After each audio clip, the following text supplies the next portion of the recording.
आज के इस एपिसोड में हम आपको स्टमक की फिजियोलॉजी बताना चाहेंगे। तो जो फंक्शनल एनाटॉमी ऑफ स्टमक, आपको माने एनाटॉमिकल पोर्शन जो स्टमक का पहले बता दिया गया, जिस पर काफी चर्चा हो चुकी है, तो उसको इसमें थोड़ा आपको इंक्लूड करना होगा, एक जनरल आइडिया।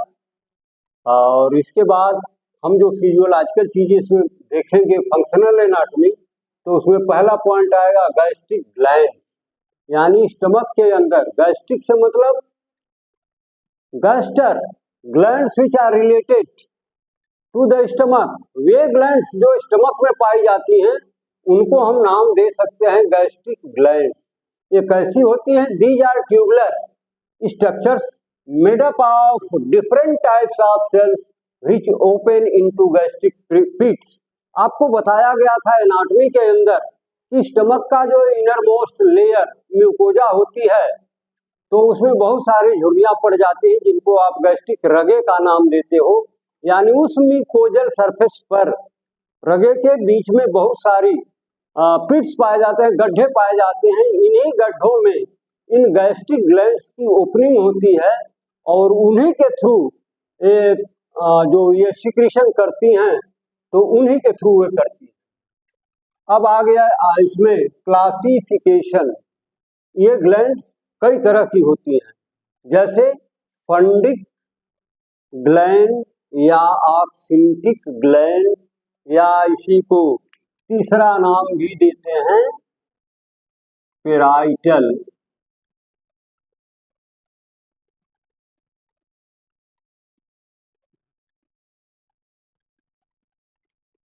हाँ, तो जो पहला ग्रुप आपको बताया गया वो है फंडिक ग्लैंड्स, ऑक्सिंटिक ग्लैंड्स या पेराइटल ग्लैंड्स। दूसरी जो ग्लैंड्स पाई जाती हैं उनको हम नाम देते हैं पाइलोरिक ग्लैंड। तीसरी वैरायटी की जो ग्लैंड्स पाई जाती हैं उनको कहते हैं कार्डियक ग्लैंड्स। यानी इनके नाम से ही जाहिर है, कार्डियक ग्लैंड्स माने cardiac part of the stomach में बहुतायत से पाई जाती हैं, और पाइलोरिक ग्लैंड्स पाइलोरस के रीजन में पाई जाती हैं। फंडिक ग्लैंड्स, ऑक्सिंटिक और पेराइटिक ग्लैंड्स ये करती क्या है? तो फंक्शन ऑफ गैस्ट्रिक ग्लैंड्स। इन तीनों ग्रुप को जो आपने देखा, तो ये ग्लैंड्स क्या क्या सिक्रीट करती हैं, इनका अलग अलग एक एक इंडिविजुअल ग्लैंड के सिक्रीशन में आपको यहाँ पर बताया जाएगा। तो फंक्शन ऑफ गैस्ट्रिक ग्लैंड्स, इसमें जो पहला ग्रुप बताया गया वो है फंडिक, ऑक्सिंटिक या पेराइटल ग्लैंड्स। ये क्या सिक्रीट करती हैं? ये सिक्रीट करती हैं HCl। फिर क्या सिक्रीट करती हैं? Intrinsic factors of कास्टल। Intrinsic factors of कास्टल क्या है? एक कास्टल साइंटिस्ट का नाम है। यह एक सिक्रीशन करता है, एक फैक्टर बनाता है जो ब्लड सेल के मैच्योरेशन में एक इसेंशियल फैक्टर है। अगर इसको माइनस कर दिया जाए तो ब्लड का प्रोडक्शन घट जाता है, आरबीसी का प्रोडक्शन घट जाता है। तो ये जो ग्लैंड्स होती हैं, कौन सी ग्लैंड?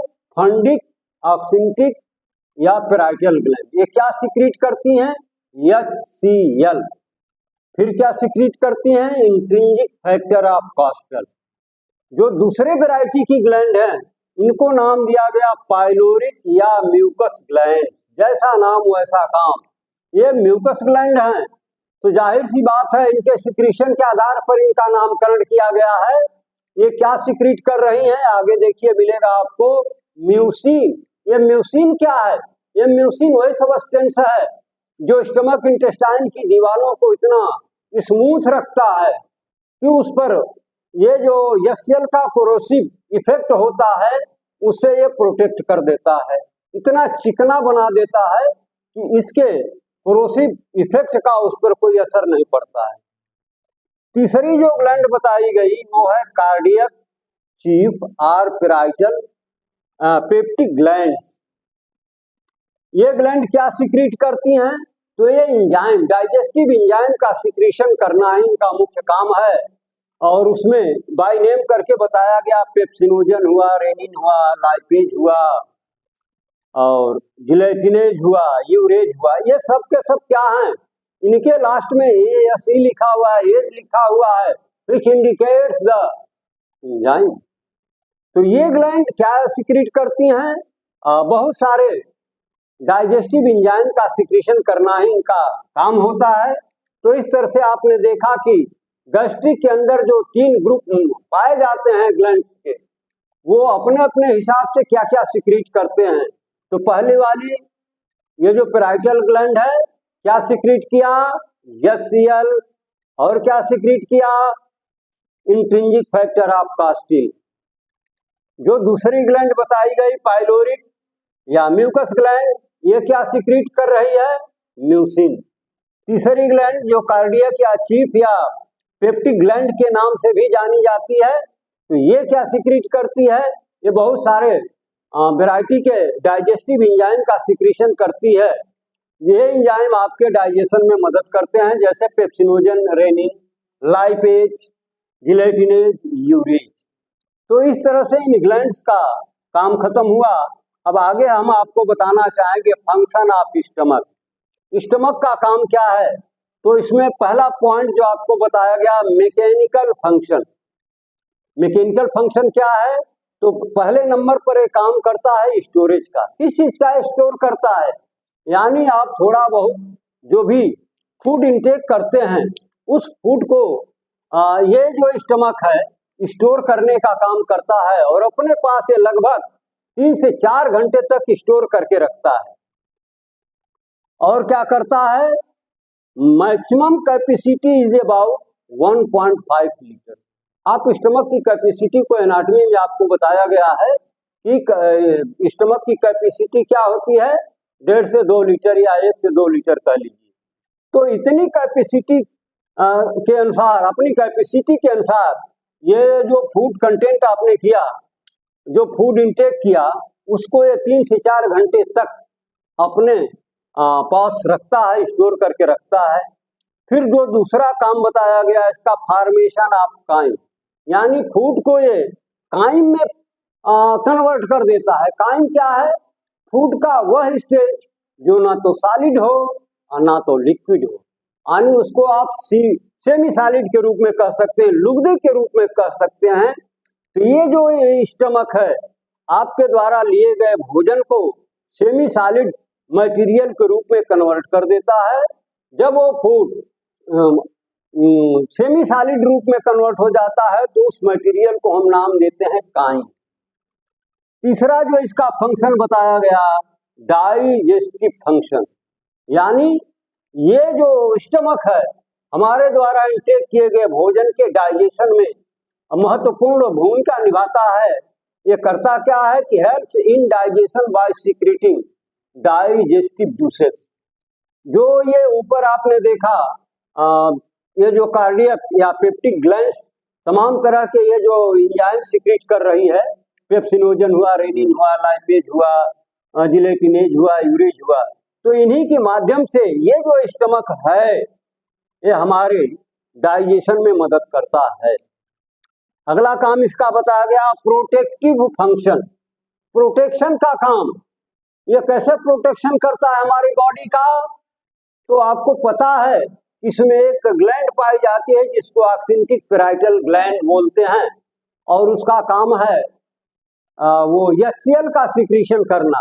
तो HCl कैसे प्रोटेक्शन करता है? वो तो जलाने वाला हार्मफुल आइटम लगता है, लेकिन नहीं, वो कैसे करता है?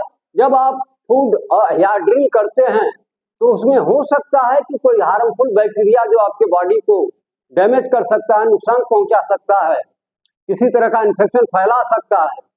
तो इस तरह के माइक्रो ऑर्गेनिज्म को ये जो HCl है स्टमक के अंदर ही किल कर देता है, और आपके बॉडी के प्रोटेक्शन को ये स्ट्रांग कर देता है, मजबूत कर देता है।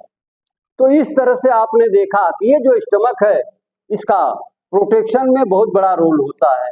कैसे होता है? Protects through HCl by killing harmful organism.